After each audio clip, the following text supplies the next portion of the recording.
Dans cette vidéo, je te propose qu'on installe ensemble un moteur Bafang BBS2B qui est a priori un moteur trop puissant pour la réglementation française, mais qui a beaucoup de qualité. Puis, qu'on lui change les paramètres pour le rendre homologué sur la route. Évidemment, tu pourras t'inspirer de cette vidéo pour la démarche inverse, c'est-à-dire booster les capacités de ton vélo.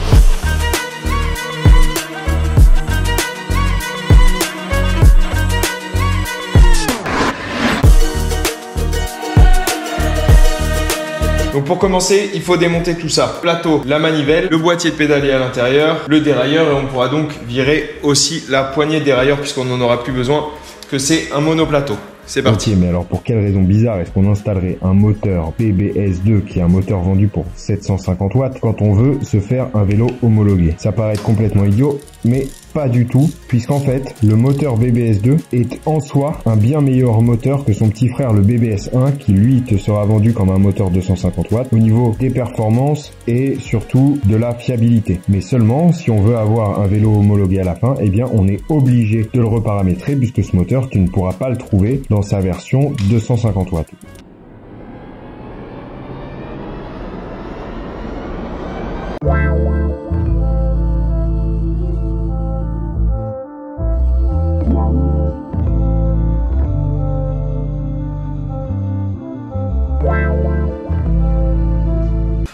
Idem pour tous les moteurs supérieurs, ils te seront tous vendus, en tout cas sur AliExpress, à des puissances bien supérieures à ce qui est autorisé par la réglementation et également ils seront pas bridés à 25 km/h. Donc cette démarche est obligatoire dès lors qu'on veut à la fois opter pour un moteur performant et respecter la réglementation.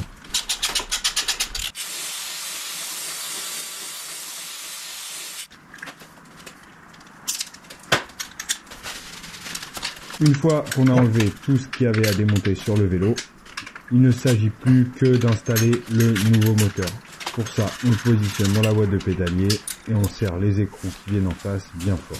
Rien de compliqué, on installe ensuite le display, la batterie et le capteur de vitesse et c'est terminé. Parfois quand tu poses ton moteur comme ça va venir coincer la gaine, souvent du câble de dérailleur, voire même du câble de frein selon comment est fait ton vélo. C'est un peu plus rare mais ça peut être aussi du câble de frein. Donc regarde bien au moment où tu la places, si le moteur tout en avant, ça vient coincer ta gaine. Donc là sur ce vélo a priori c'est pas le cas, ça a l'air de passer.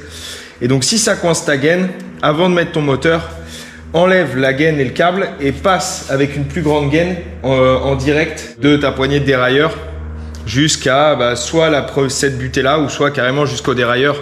Si t'as pas une butée au bon endroit, puis après tu fais passer ton câble le long de ton cadre. Donc sur cette petite pièce, t'as des petites dents là. Ok. Je sais pas si tu vas voir. Faut que tu les mettes contre le cadre. C'est fait pour empêcher que le moteur justement remonte avec la puissance. Faut le mettre contre le cadre et serrer bien fort.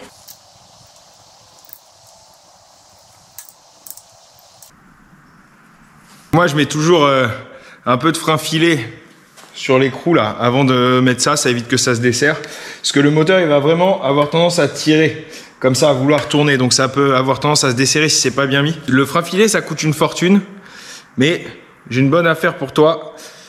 Sur Amazon tu trouves des espèces de contrefaçons indiennes qui s'appellent pas Loctite. Moi j'appelle ça de la Loctule. Ça marche à peu près pareil, c'est peut-être un peu moins bien que la vraie Loctite, mais en tout cas ça coûte 10 fois moins cher. Donc va sur Amazon pour trouver ta bonne Loctule pour sécuriser tes écrous.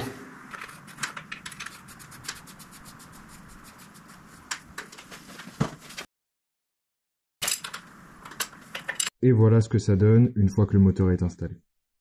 Maintenant que c'est fait, on est parti pour faire 2 essais. Un premier essai avec la configuration d'usine pour voir comment le vélo se comporte sans y apporter de modification. Puis on verra ensemble comment modifier ses paramètres. Et enfin, un dernier test pour voir si la configuration a bien fonctionné et si j'ai réussi à obtenir un vélo qui respecte la réglementation française. Alors vraiment, il y a une bonne réactivité déjà, tout de suite quand je monte dessus. Ok, j'ai l'impression qu'au minimum ça correspond à peu près à ce qui est homologué, quoi, à la puissance qui est homologuée. Il a une bonne patate, hein. Il accélère bien, il est réactif. Ok, je monte 2, 3, on va pas lésiner, on va pas passer 2 heures. On se met à fond en 5 et tout de suite, voilà. Ah, il a la grosse patate. Il a la grosse patate. Là je suis à 30, 35. On va s'en forcer, hein. Donc c'est sympa hein, à utiliser comme ça. D'origine c'est bien, hein. C'est un truc un peu, c'est modéré, c'est assez puissant, c'est plus puissant que la réglementation. Mais c'est pas de la folie non plus quoi. C'est bien quoi. Mais pour aujourd'hui, on veut un vélo homologué. Donc il faut pas qu'il aille aussi vite, il est un peu trop puissant par rapport à ce qu'on a le droit de faire. Donc on veut qu'il envoie 250 watts linéaire et on va le brider à 25. Donc c'est parti, je te montre comment faire.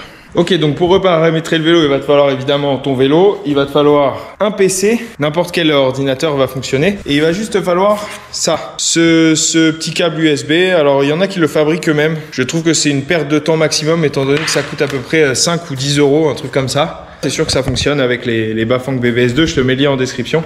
Et donc tu branches tout simplement ce petit câble à ton vélo et il te faut un logiciel. Pareil, je te mets le lien, un logiciel gratuit. Hein. C'est un gros logiciel que tu trouves gratuitement. Je te mets le lien aussi en description. Et tu es connecté aux paramètres du vélo et donc c'est parti. Donc tu arrives sur ce petit logiciel gratuit et donc qui te permet de reparamétrer le vélo. Donc on va faire connecter. Donc là il a détecté le vélo et on va faire lire flash. Lecture de la mémoire flash réussie.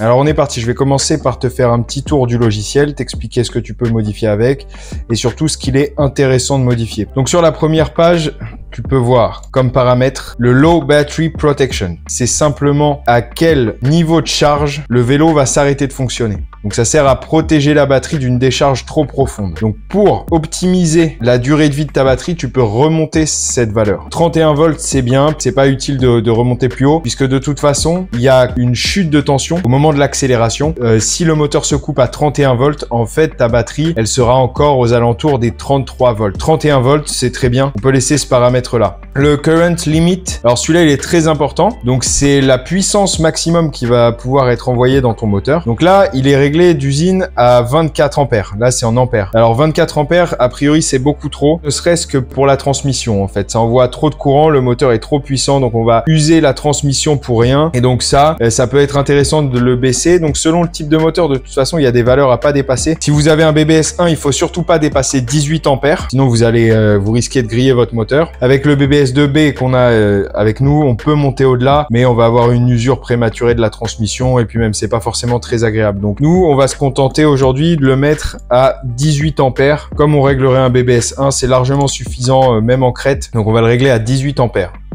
Ensuite, très intéressant, on a les niveaux d'assistance. Alors ça, c'est vraiment intéressant d'aller les modifier. Donc, tu as deux colonnes de valeurs. Tu as le current limit en pourcentage et le speed limit en pourcentage. Le current limit, donc ça va être le pourcentage de puissance qui va être envoyé à chaque niveau d'assistance. Donc ça, c'est à toi de voir. C'est vraiment à chacun de voir comment est-ce qu'il veut que son vélo soit géré. Et par contre, le speed limit par niveau d'assistance, celui-là, il n'est pas forcément intéressant puisqu'en fait, ça fait que le moteur se coupe à partir d'une certaine limite de vitesse. Donc, ce qui peut être intéressant de faire, c'est de tout mettre à 100. On met tout à 100%. Donc, ça veut pas dire qu'on aura plus de niveaux d'assistance différents. Ça veut simplement dire que les niveaux d'assistance, ça va seulement modifier la puissance envoyée dans le moteur et qu'on n'aura pas différentes limites de vitesse. Donc là, on va le faire parce que c'est une question de confort. Moi, je trouve que c'est beaucoup mieux. Donc, ne pas oublier que c'est en pourcentage, pas en vitesse. Et ensuite, le wheel diameter, c'est simple. C'est le diamètre de ta roue. Donc, il n'y a pas 27,5, on va mettre 27, c'est le plus proche. Mais après, de toute façon, ça, on peut le modifier sur le display. Ok, donc là, on rentre dans le dur. En fait, les paramètres qu'on va choisir, ça va être la puissance délivrée à chaque étape d'utilisation du vélo. Designated Assist Level, il faut absolument le laisser sur By Display Command, donc c'est le niveau d'assistance choisi. Et ensuite, tu as la Speed Limit, donc ça c'est la bride. Donc By Display Command, ça te permet de débrider le vélo sur le contrôleur. Et autrement, tu peux choisir directement une limite de vitesse que tu vas implanter directement dans le contrôleur du vélo. Donc nous, aujourd'hui, on va le faire, on va mettre 25 km/h. Le Start Current en pourcentage, c'est le pourcentage de la puissance. Donc, on parle toujours de la puissance max qu'on a choisi précédemment ici. OK. Donc là, on a mis 18 ampères max. Donc, c'est le pourcentage. Donc, 18 ampères max, on a évalué que ça correspondait à 640 watts, 648 watts. Et donc, le start current, c'est un pourcentage de cette puissance-là qui va être délivré au démarrage du vélo. Donc, tout au début. Si on met pas 100%, c'est pour que le démarrage soit un peu progressif. Sinon, ça va te mettre des énormes coups d'accélérateur au démarrage. C'est pas très agréable. Donc, ça, c'est un peu à définir selon tes préférences, selon comment tu veux utiliser le vélo. Si tu vas avoir vraiment des démarrages très dynamiques ou moins. Donc, dans notre cas, on va le laisser sur 50%. Donc on a le slow start mode, ça va être la vitesse d'accélération, donc le temps que tu vas mettre à atteindre la pleine puissance du vélo. Et donc, si tu le règles sur 1, ça va mettre beaucoup de temps, ça va te faire une accélération douce. Et si tu le mets sur 8, ça va accélérer le plus rapidement possible. Nous, on va laisser sur 4. On va laisser comme ça, c'est très bien. Donc, le start degree. Donc, ça, c'est l'angle à partir duquel le moteur va s'activer. L'angle de la pédale à partir duquel le moteur va s'activer. Pour faire simple, c'est la réactivité. Et donc, plus tu veux que ton vélo soit réactif, plus tu règles ça bas. Moi, j'ai essayé le vélo juste avant. Le 4, ça m'a paru bien. Au niveau de la réactivité, j'ai pas trouvé que ça manquait de réactivité, donc je vais laisser comme ça. Parfois, on voudrait que le vélo soit très réactif, mais il faut faire attention parce que parfois on peut appuyer ne serait-ce qu'un tout petit peu sur la pédale, même au moment de s'arrêter.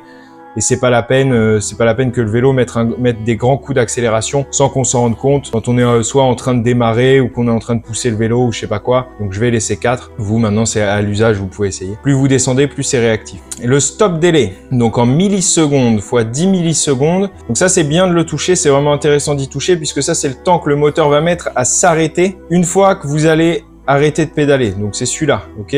Ici, dans le schéma, stop délai. Donc 25 millisecondes, c'est trop.